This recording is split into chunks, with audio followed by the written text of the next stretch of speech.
Well, Steven, congratulations on getting back in the win column there with another fight of the night, right? So, physically, how are you feeling after that? We see it on your face, but how are you Yeah, it doesn't hurt too much right here or like right here, but right here, it's a little sore. Yeah, man. I mean, I've got bumps and bruises, and of course, with the win, it's all worth it. You know, going out there and put on a good show in front of the fans, and I told everybody, you give me a striker, we're going to get fight of the night. And Kevin Holland was up for the grabs, and we put on a good show. Is that the type of fight you expected from Kevin in there? Because even when you would, like, one of you would hit the canvas, you immediately would step back and say, no, get back up. Yeah, man. I mean, it was kind of one of those unwritten rules that we had going into this fight. I know later on in the rounds he was shooting. I know he had a busted hand. But I think I fell down in the first round. He let me back up. He told me in the first round, he's like, hey, I'm not taking you down. I'm like, all right, man, sounds good to me. So, yeah, it was kind of one of those handshakes we had in the first round. Nobody was going to go down. Was he telling you to slow down in there at some points? He was telling me to slow down, and I was telling him I'm sorry the entire time. He was like, oh, you got me good. I was like, I'm sorry, man. You got me good. Oh, I'm sorry. Yeah, it was fun. He's hilarious. He was doing a guest scrum in New York, and he said there should be bragging rights between Kung Fu and karate now. So, 100%. 100%, man. I mean, his Kung Fu style is awesome. I mean, he wouldn't be where he is if he wasn't as skilled, and it was just we wouldn't have put on a good show if it wasn't for him as well. So I appreciate Kevin. And the commentary was saying that when you would land a lot, but when he would land, it just looked like it would just do more damage with one punch. So especially when he kind of clipped you in that first round. So how does his power compare to your past opponents? Well, it was the reach that did all that I think that helped him with that. You know, I had to close more distance in order to hit him. All he had to do was straighten his arm out. So it landed more flush. So that's why later on in the round I started to use more kicks, going to the body, going to the head, a lot more spin kicks. But I had to be fast. I had to close the gap quick. And one of the reasons why I kept my right side forward, if we were in a closed stance, if I threw my power hand, I would lean right into his power hand. So when I put my right side forward in that open stance, I would throw my left, which led my head away from his power hand, which helped out a lot. He clipped me, I think it was first or second, I'm not sure, when I was up against the cage. And he smoked me good, right in the forehead. But thank goodness I was blessed with a hard head. Thanks, Pops, for that. So. And we ran in, this is going to be a weird question, but we ran into Kevin after the ceremonial weigh-ins, and I asked why you guys were covering your chest, and he said you guys were like walking around flicking each other's nipples all week. So what's the story with that? He was telling me a story in New York City. He flicked somebody's titty, and I guess Kamaru Usman or somebody Kamaru Usman was with got mad at him, and so I thought it was hilarious. So during some of the interviews this week, he flicked my titty. So I told him I was going to get him back, so that's why he covered his boobs up, because I knew I was going to get him back. He knew I was coming for him. The final question, is it safe to say you're not going to be looking for a wrestler anytime soon in this division? I mean, if you guys want more fights like that, give me a striker, baby. Give me a striker. So, of course, you know, I'm always looking for the title, and that's always at the top of the list, but why not have some fun fights on the way? What happened in the third round? It looked like the referee kind of stopped the fight and then changed his mind and put the fight back on. Did you know what was happening there? Was it a low blow? What was going on in there? I think, I don't know if it was, I was in close. I think I had him up against the cage, and I threw either a knee or a punch. And I think I might have clipped his cup or got him in the groin, and which is why they stopped it. I think that's what you mean. Yeah. To the outside perspective, it looked like they had to actually stop the fight, and then he sort of. Oh, really? Okay. Yeah. I don't remember any of that. It's funny. I had to go back and watch it because I don't remember a dang thing.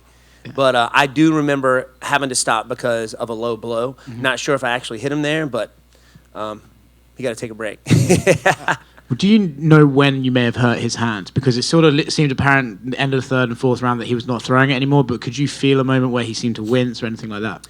Every time I would throw my left leg right to his right arm, I knew he had a really strong right hand, and me and my coaches, Pops and Davini and Carlos Machado, knew that if I threw that back leg to that right arm, it would slow it down a lot. So I kept trying to fire my left leg roundhouse to his back arm over and over and over again to try to slow it down. So that might have had something to do with it. You landed the left straight over and over again. Were you surprised at any point, like, man, this guy could take a punch? Well, he's so long, and I have to start throwing my left hand at a longer range. So right at the very end, it didn't have as much power as I wanted on it because I had to really close the gap, and he was very long, so he just faded back and kind of evaded a lot of the power. But he was tough, man. I think that's what surprised me the most. He could take some shots and keep on coming. Two more quick ones. Obviously, you sort of said a couple of things that were exchanged in there, but what other stuff was being said in there, and any ones that stand out to you? Whenever we headbutted each other, he was like, "Oh man, I'm sorry." I was like, "Oh no, it's okay. Keep fighting, keep fighting." We had some fun conversations in there. At the very end, he started to shoot. I was like, "Hey, I thought you weren't going to shoot, man." He's like, "I got to do what I got to do." And last one, can you please expand on getting arrested for skinny dipping? Oh my gosh, I knew this was coming up. Why did I open my mouth? It was years ago, and some girls were involved, and we went. That's always the way. I know. We went skinny dipping, and we got caught. So, but I got all that expunged. I got to train some police officers for like several weeks, and it was good. Got to expunge, man. That's wild. Did they catch you because they knew you were coming? Did they catch me because they knew I was? Did they set up like a way to catch you, like with No. cameras and So stuff? what happened was like a week before, somebody had vandalized their pool. I've never been to that pool before in my life, and we just got it was just the wrong time. They had put up cameras and stuff, so me and a few others, our naked bods were up on the front pool hall board for the longest with everything blacked out. So, yeah, it was, parents weren't happy about that, but, you know. You live and you learn. You live and you learn, man. Any other questions? Kevin's management tweeted that right in the front. They tweeted that he broke his hand in the first round Probably on my head. on a cross. Definitely on my noggin. I felt that one. But like I said, you know, that's what he gets for punching me in the head. You know what I mean? No, I got a hard head, and I did feel that. I had to weather the storm. He threw a lot of elbows as well. That kind of staggered me a little bit. But I had to keep moving, and like I said, I got a hard head and weathered the storm and you know, got the W. Over here, Steven. I noticed, like in the fourth, he was kind of like a wounded animal. You know, he had the hand, and it was some points where he would kind of like say something, and you would just go right in. Did you feel like he was kind of delayed a little bit just by the hand and just thinking about it too much? Well, I staggered him a little bit, and I could tell. I hit him with a few spin hook kicks to the head, roundhouse kicks to the head, some left hands, and I was like, daggum, how is this guy still up? I definitely broke my left hand on his noggin as well. He broke his right, I broke my left.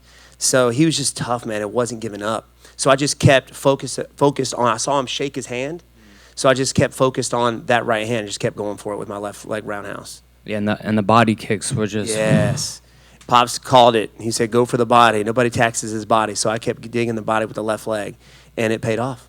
And then the lead leg kicks were killing him too in the fourth. That was just... Yeah, man. Those lead leg. I knew he was long, and I went back and watched the Brazilian Cowboy fight, and he kept throwing low calf kicks on Kevin, and Kevin wasn't too happy about it. So I just kept throwing those outside left calf kicks on the outside. So I worked both sides, but the plan, because I can work both sides, to stay away from, like I said, his right hand, I kept my right side forward pretty much the entire time. I try to throw him off a little bit, switching every now and then, but that dude's tough, man. Golly. Yeah, you seem like just a step ahead just with the speed and the technicality of the striking. So I feel like that's what kind of threw him off after a while, because the first round was a banger. Oh, thanks. Second round was a banger, and then, you know, you were kind of pulling away towards the end. I kind of felt, after he told me, he was like, hey, man, slow down. I was like, oh, this dude's getting tired. Yeah. He told me to slow down. I was like, nah. I said, yeah, but I was like, nah, in my head. So I knew if I just kept in his face the entire time, he would start to slow down. And I knew I was going to be faster than him. I'm getting faster every day. I mean, I'll be 40 in February. I'm still out there getting it, man. So the only thing I can do is go back and watch this fight. Me and my coaches next week will probably go back and watch and see what we can fix and get better. And we'll ready for next time. Yeah, man. Beautiful performance, man. Thank you, brother. I appreciate you. All right. Perfect. Thank you very much. Thanks, guys.